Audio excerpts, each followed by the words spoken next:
YouTube, it's Kathy, and this is my weekly entertainment wrap-up for October 3rd through 9th. This week I read 2 books, I watched 2 shows, I watched 4 movies, and I listened to 1 book.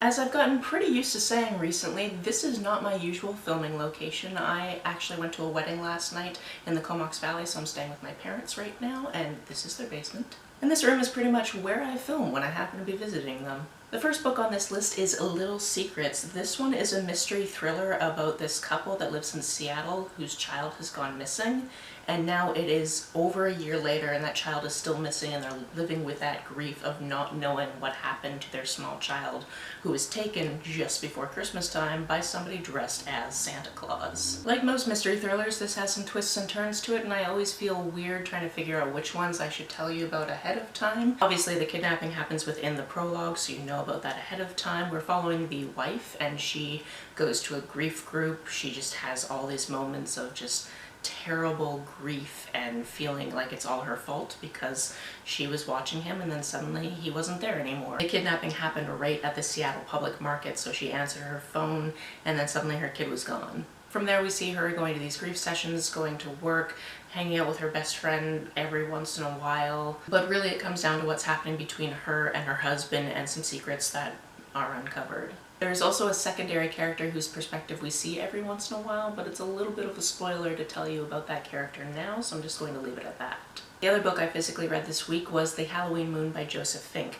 This is his debut middle grade book, and it's about this girl who absolutely loves Halloween. However, the day before the big event, her parents are like, "You're 13 now, you can't go trick-or-treating anymore," and she makes a plan to go out and trick-or-treat anyway because they're not going to take this from her, and very, very strange magical things happen. What I really loved about this is some of it takes place in a dreamscape, and it did feel very much like a dream when the characters were going through those areas.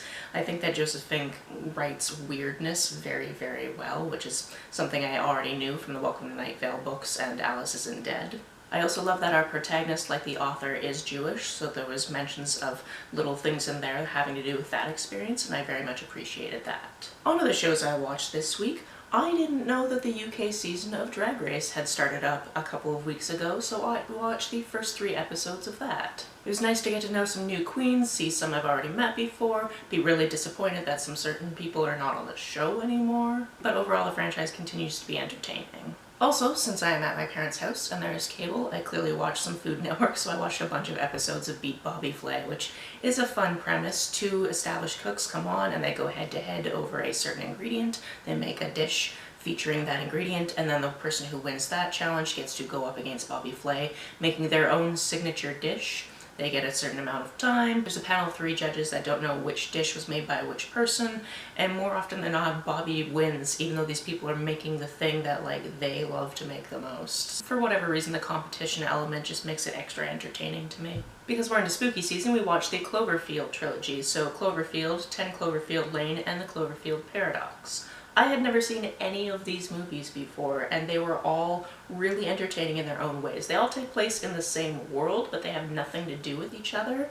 And what's fascinating is they're all made in very different ways. The first one, Cloverfield, is all from a first-person point of view camera. So it's this person that's at a going-away party for a friend who's moving to Japan because he got a new job there. And it's basically him going around and getting all these testimonials about, like, "Hey Rob, I hope you have a great time in Japan," all that type of thing. And then something big goes down and the camera's running the whole time. So he's taking footage of aliens, let's just put it out there, giant freaking aliens in the city of Manhattan. In the next movie, Ramona Blue gets miseried by Fred Flintstone, and that's the premise of that one. And in case that didn't make any sense to you, I will explain. A girl is leaving her marriage, she's in a car accident, she wakes up in somebody's bunker, and he tells her that she can't leave because the air outside is toxic because something has come, and he's one of those types of people who has built his own bunker, so like he's been waiting for this for years, and he's kind of a weird guy, and she doesn't want to be in there with him, and she's not all too certain that what he's saying about the outside world is correct. There is also one other person that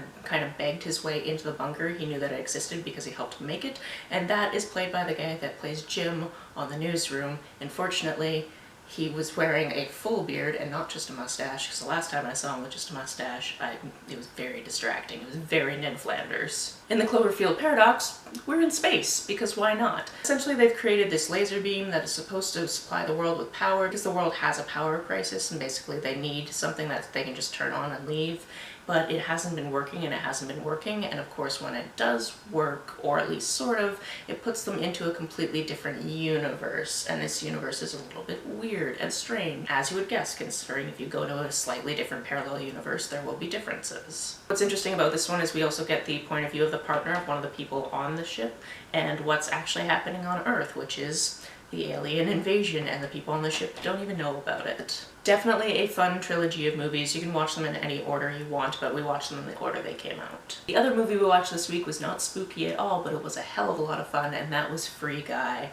This was so fun and so nerdy, so many different nerd references. Essentially, we have some characters who are inside of a game, and we have some characters who are outside of the game. The characters inside of the game don't know they're in a game. Our main character is played by Ryan Reynolds, and he's an NPC who works at a bank, but one day he sees this girl and he falls in love with her, and through circumstance he kind of learns how to start leveling up, but he doesn't do it by going around punching people and killing people or whatever. He does it by doing nice things. And then that girl that he's fallen in love with outside of the game, she's actually trying to prove that somebody stole a concept and used it to build this game that she and her best friend had created, and she's trying to prove it because obviously a lot of money went into this game. A lot of money is being collected because of this game, but because they stole her intellectual property, she would like to, you know, get it back. Doesn't even really care about the money, she just wants to get her intellectual property and her game back. This was a lot of fun. It had some hilarious cameos. I highly suggest watching it. It is so good. The book I listened to this week was another mystery thriller, and that was The Tenant. This one takes place in Denmark, and it starts out with an old man going to take his garbage out, and he kind of stumbles into the door of one of the tenants downstairs of him, and it's open, so he falls in, and he falls on top of a dead body. From there we follow a couple of cops who are on the case trying to figure out what happened to this woman, why did she die, and then certain things start happening that lead them to believe that somebody is doing murders based on the unwritten manuscript of the person who owns that building. This one was twisty and turny. It had a subplot that I didn't really care for, which was our main detective sleeping with a witness because he's been divorced for a while and this is the first time he's felt like sleeping with somebody, and I was just like, one, she's a witness. That can't be good for your career. Two, she's married. What are you even doing? So besides that subplot that really just didn't need to be there, I enjoyed this. That's it for this week. If you've read, watched, or listened to any of these, let me know about down in the comments below. On the way down in the comments, if you hit that subscribe button, that would be very nice of you. If you don't feel like leaving a comment but want to make sure that I know you were here, just leave me an emoji or a smiley face if you happen to be on your keyboard. Some people have asked if there's a way to financially support this channel, so I set up a Ko-fi account, which is a digital tipping service. The link for that is down below, as well as a link to my PayPal and my Amazon wishlist in case you would like to buy me a book. You can like and share this as you see fit, and I will see you very soon. Bye!